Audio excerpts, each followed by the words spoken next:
rame banget nih restonya. Kepo kan bos, jual menu apa? Yoi bos, iga. Dari iga sapi bakar sampai sop iga sapi ala Thailand ada di resto ini. Mincuan denger-denger nih, dengan modal keberanian dan ide yang up to date, sang owner berani menghadirkan menu iga impor tapi dengan harga termurah di Jakarta. Pantes rame diserbu pembeli. Auto cuan bos. Halo bos, saya Edo Prakoso dari Atu2 Iga Import harga kaki 5. Penasaran bagaimana cuannya? Tetap di Cuan Bos.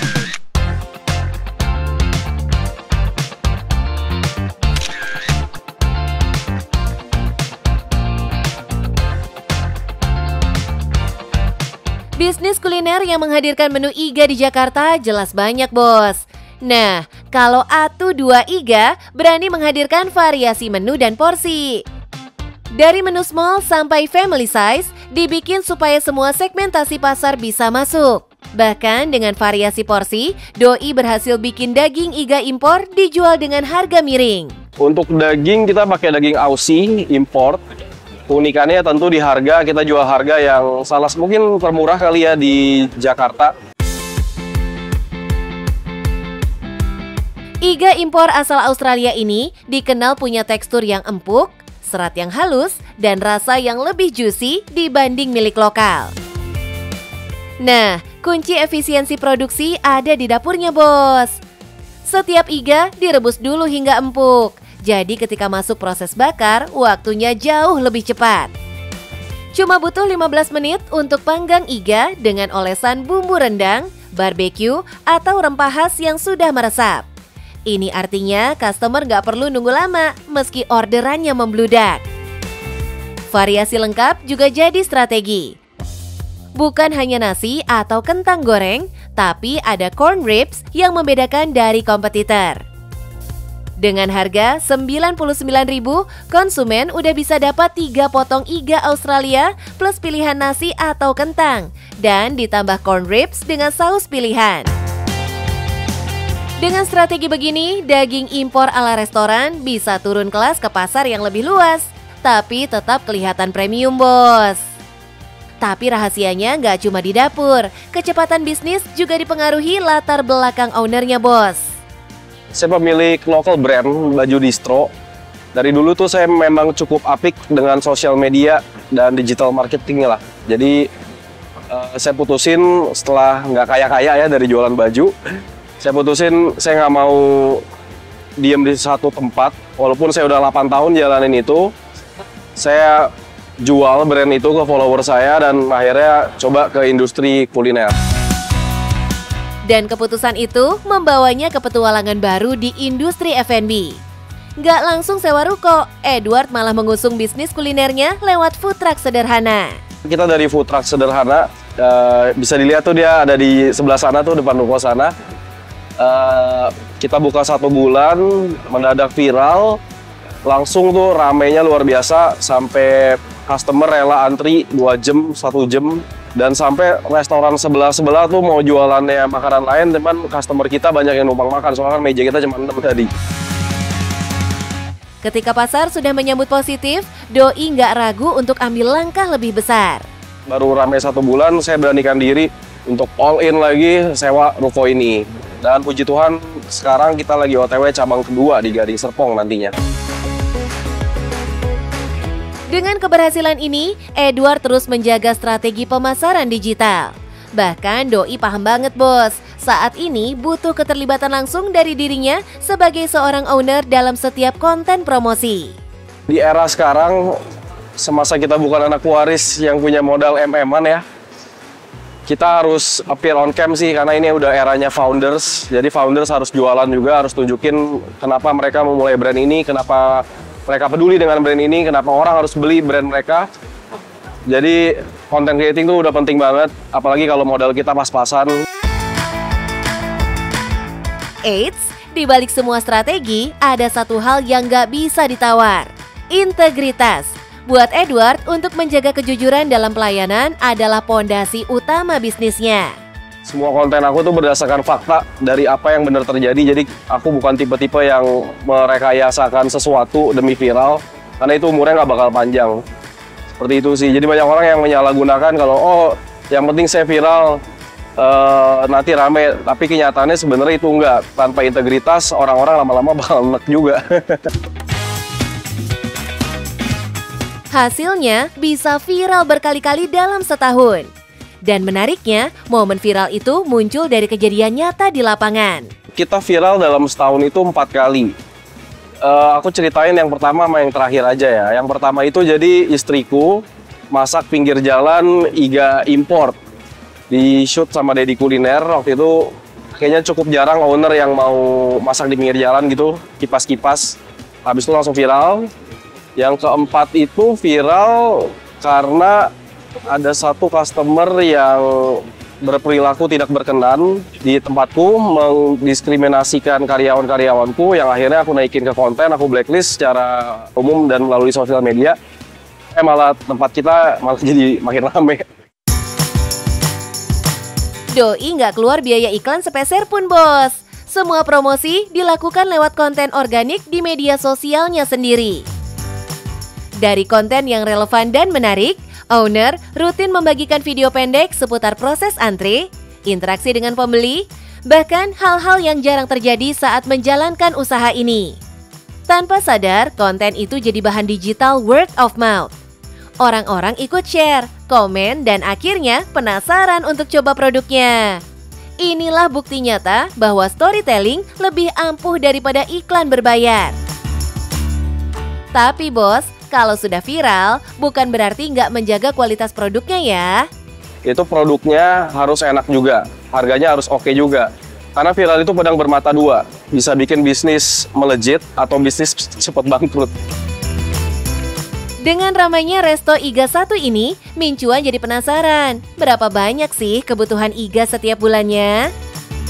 Dalam sebulan kita itu pesen kurang lebih 4-5 ton untuk outlet Kelapa Gading ini. Setiap hari kurang lebih habisnya sekitar 100 kiloan kali ya. Ya. Tapi yang namanya iga kan dia ada berat di tulang juga. Kalau dihitung-hitung, omset sebulannya tembus 500 jutaan, bos.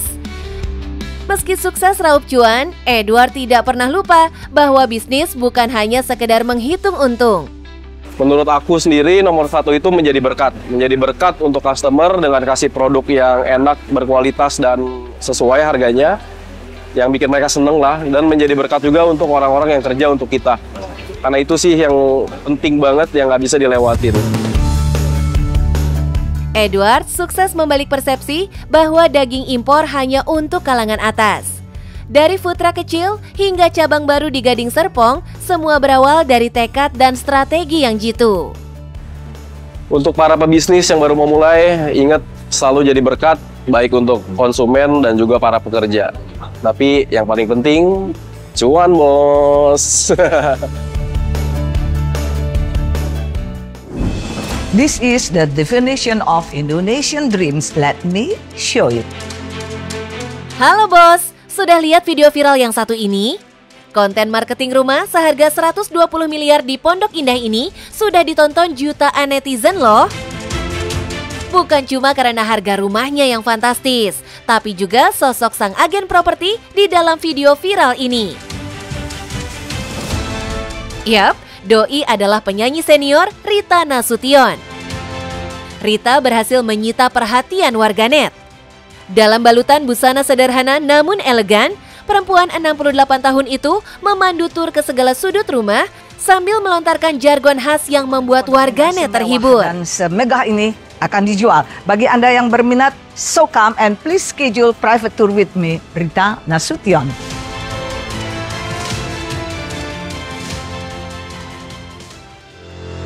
Halo bos, kalau Anda pernah melihat saya di properti yang seharga 120 miliar rupiah, kali ini saya berada di Veranda Resort Residence, yang mana apartemen ini juga sudah pernah saya kontenkan. Yang pasti hanya dengan 10 miliar rupiah saja Anda sudah bisa mendapatkan apartemen seluas 242 meter persegi dilengkapi dengan furniture-nya. Saya yakin Anda semua pasti penasaran, dari itu tetap di Cuan Bos.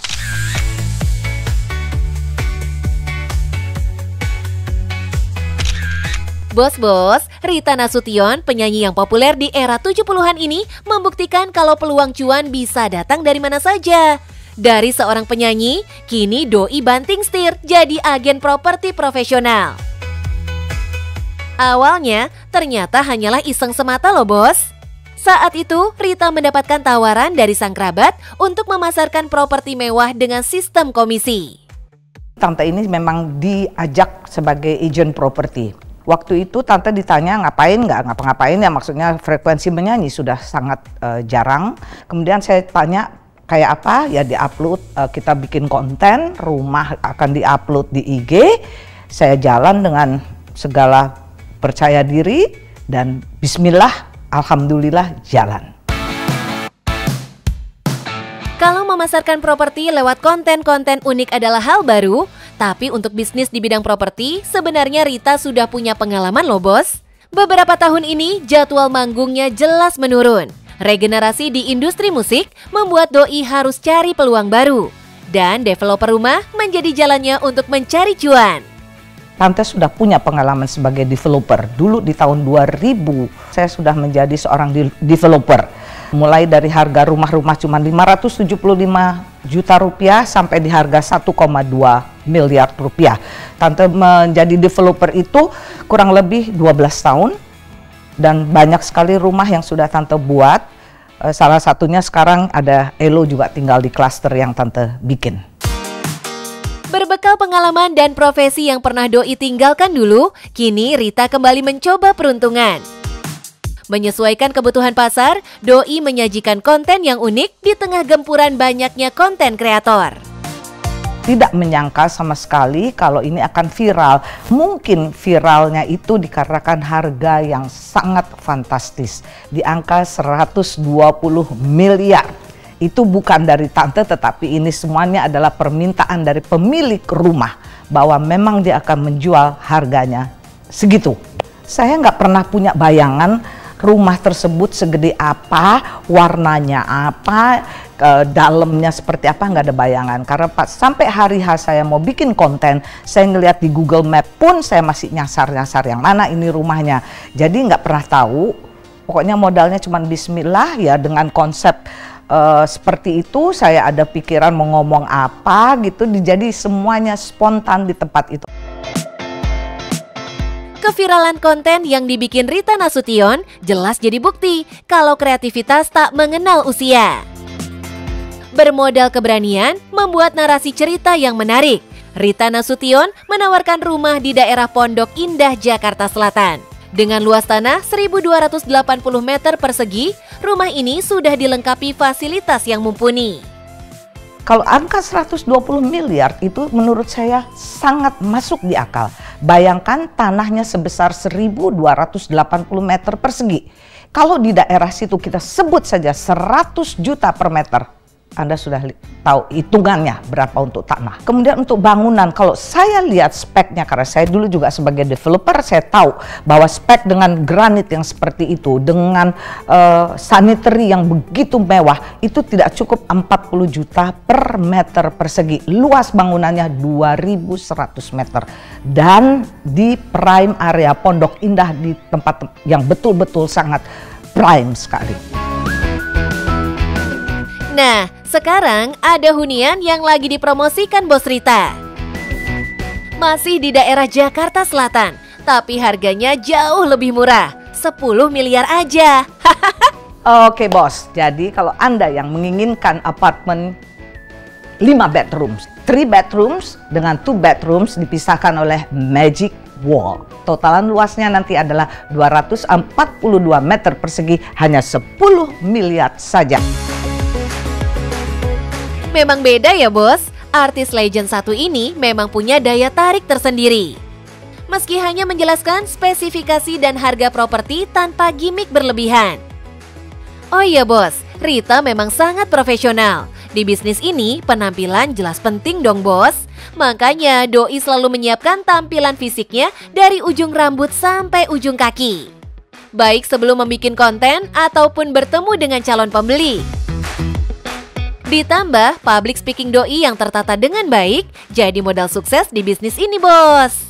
produk tersebut, Tante berani bisa mau menjadi penjual jika produk tersebut memang layak untuk saya jual. Dari rumah, dari apartemen, dari tas, semuanya saya coba untuk saya.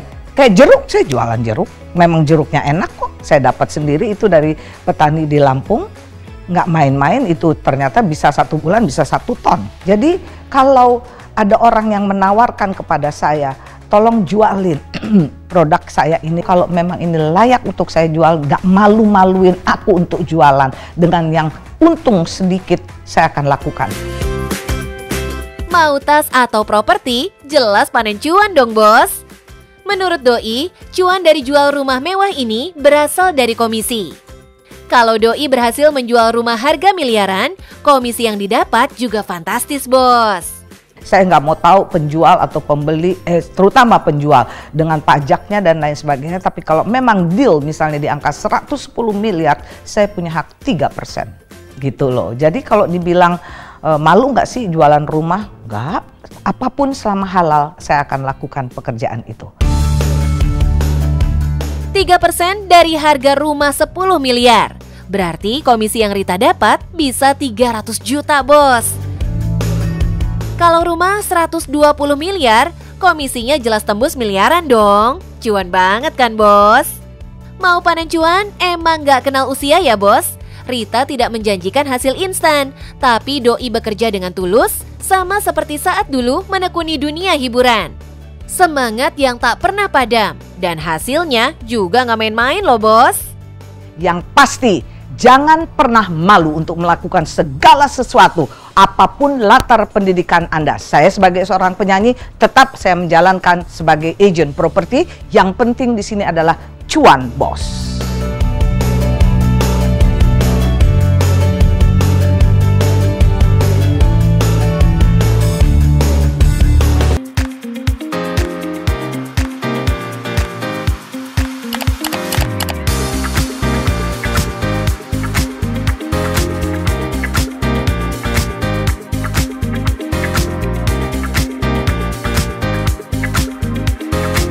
Bos-bos, menjamurnya coffee shop memang jadi fenomena bisnis tersendiri.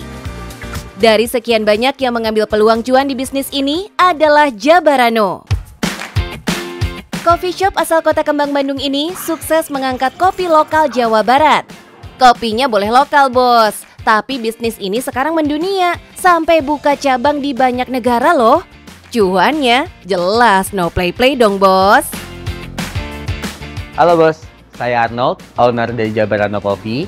Di sini bukan sekedar tempat ngopi, tapi kita ada makanan, pastry, dan lain-lain. Dari awal buka dan sekarang kita sudah punya beberapa cabang. Kalau penasaran, tetap di Cuan Bos.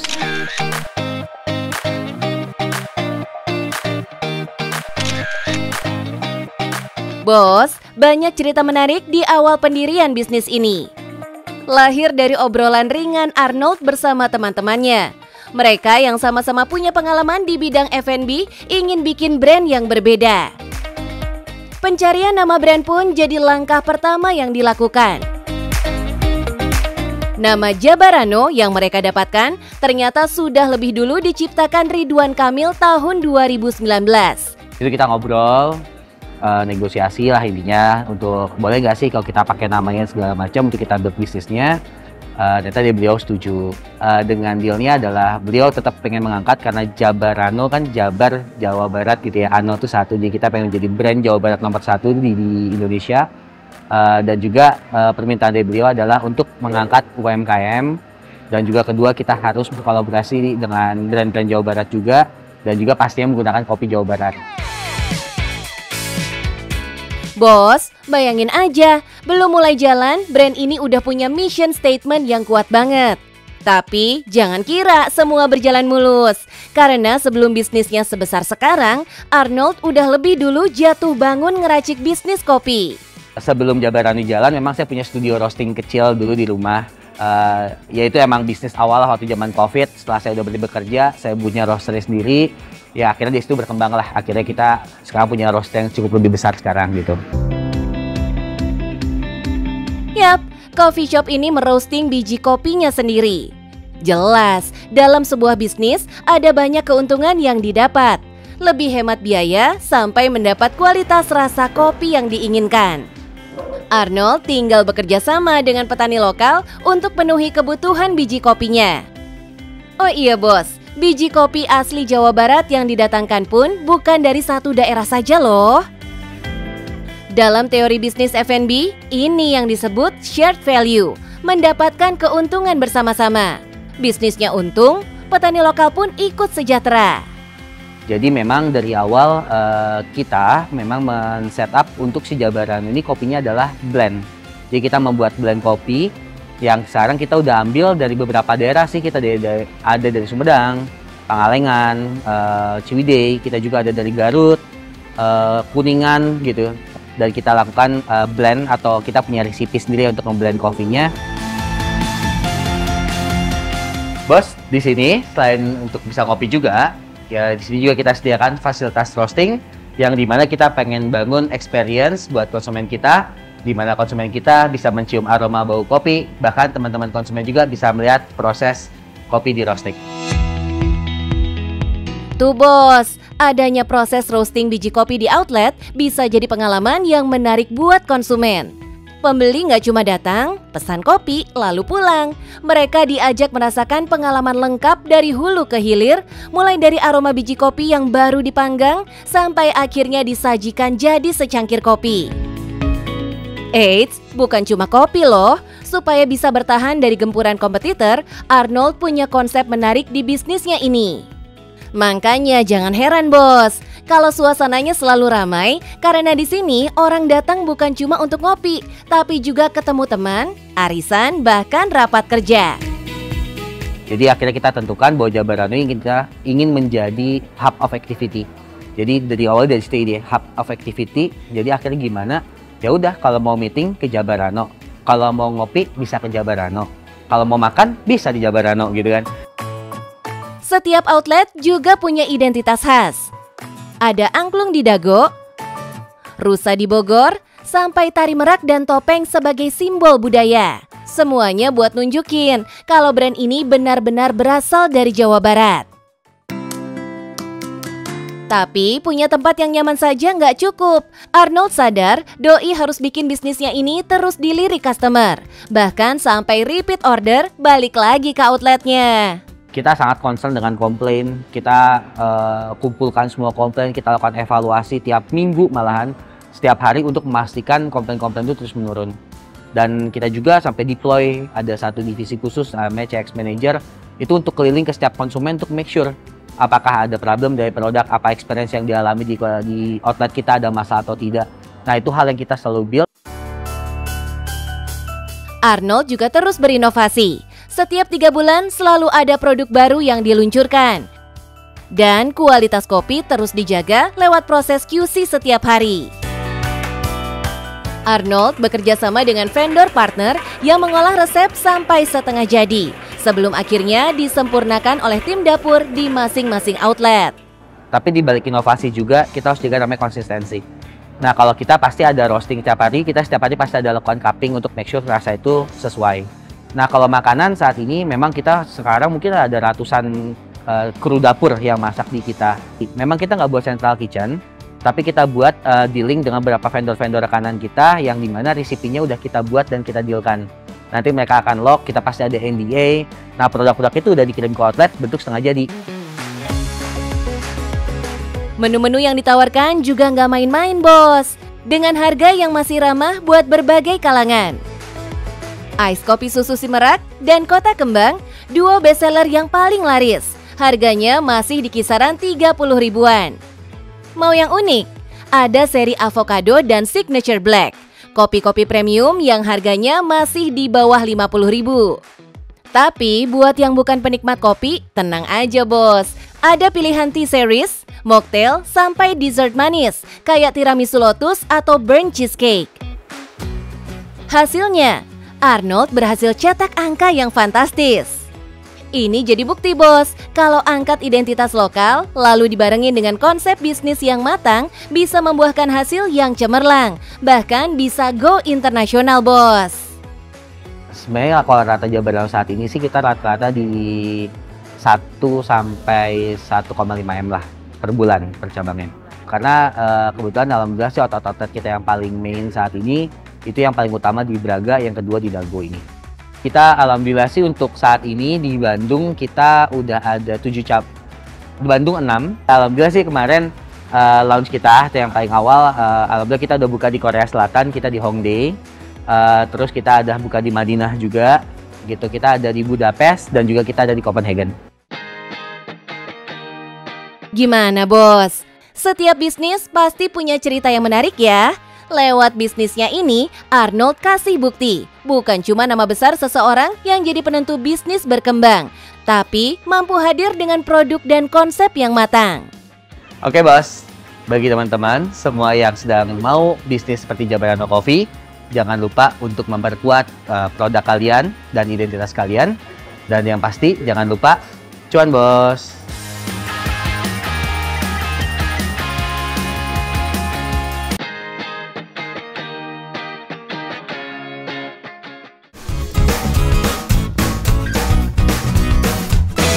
Bos, mimpi apa kalau cuma metik daun pisang tapi bisa dapet cuan? Sepele ya, tapi cuannya bisa bikin ngiler. Loh, kok bisa? Penasaran kan? Yuk belajar sama eksportir yang lagi naik daun bos. Bu Dewi, eksportir yang tinggal di Purworejo ini banyak mengekspor produk lokal Indonesia. Salut ya, hidup di desa, rejeki kota. Yuklah, kita belajar sama suhu ini. Halo bos, siapa nih yang tertarik untuk jadi eksportir? Nyatanya saya juga bisa sukses di bisnis ini, padahal saya mulai dari usia 40 tahunan loh. Nah, buat kalian yang pengen jadi eksportir juga, pantengin cuan bos.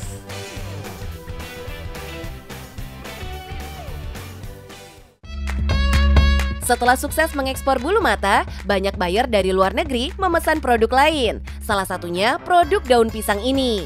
Kenapa akhirnya lari ke daun pisang? Jadi ketika kita udah jadi praktisi, itu sebetulnya kayak efek domino gitu ya.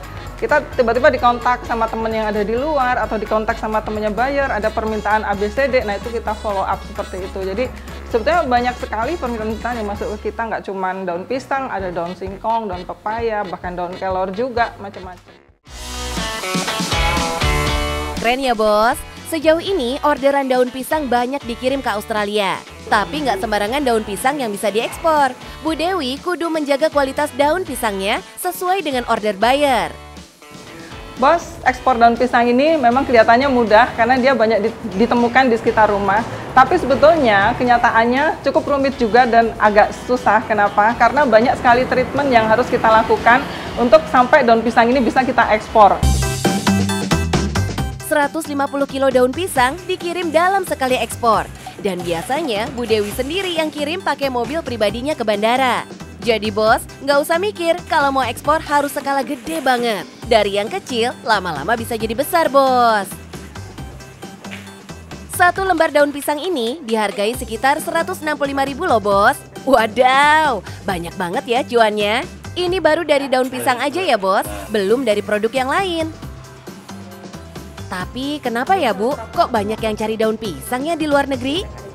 Kayak masyarakat Jepang nih, sekarang mereka udah aware banget buat makan di atas daun pisang. Karena ada satu penelitian yang mengatakan bahwa dengan menaruh makanan di atas daun pisang itu punya kemampuan untuk membunuh bakteri yang ada di makanan tersebut. Keren ya bos, ternyata potensi alam Indonesia memiliki banyak manfaat. Harus bangga dong sama produk Indonesia. Buktinya banyak dilirik orang luar. Semua orang bisa jadi eksportir dan nggak jaminan bahwa anak muda pasti bisa atau kita yang sudah berumur pasti bisa, itu juga enggak. Modal utama itu kayak sudah kemampuan bernegosiasi, Mak. Ya jadi even kita tuh punya produk bagus, kita punya marketing kits bagus, kita punya skill yang bagus, tapi kalau kita nggak punya kemampuan bernegosiasi yang bagus ya sama aja gitu. Intinya kudu pinter ya bernegosiasi. Jadi penasaran, kira-kira berapa sih omset Bu Dewi dari usaha ini ya? Kalau di low season bisa di 150 juta ya. Kalau di high seasonnya bisa di 200-an juta. Wadaw, modal nego-nego nih bos. Ratusan juta masuk rekening. Nggak dipungkiri, untuk sampai ke level ini Bu Dewi kudu ekstra tenaga. Salah satunya adalah butuh kesabaran tinggi menunggu balasan buyer yang tertarik untuk membeli produk. Ekspor itu kan sebetulnya bisnis yang rantainya cukup panjang ya. Mulai dari kita confirm, lalu kita dealing, nanti masih ada proses pengiriman sampel dikirim ke negara tujuan itu butuh waktu ya kalau langsung approve. Kalau enggak, revisi lagi, kirim lagi sampai itu benar-benar approve, baru dia akan turun order. Turun order pun itu juga ketika transfer pun butuh waktu. Transfer antar negara kan butuh waktu sekitar 3-5 hari ya. Dan ternyata usaha tidak pernah mengkhianati hasil. Bu Dewi sama sekali nggak nyangka nih bos, di usia yang sudah nggak muda lagi, Doi malah bisa jalan-jalan keliling dunia dan aktif menjadi pembicara untuk bidang ekspor. Salut deh Bu. Bos, dalam bisnis ekspor ini dibutuhkan mental baja karena bisnis ekspor ini butuh proses untuk bisa closing. Dan yang pasti dengan dilakukannya bisnis ekspor kita bisa memanfaatkan potensi sekitar. Dan yang penting cuan bos.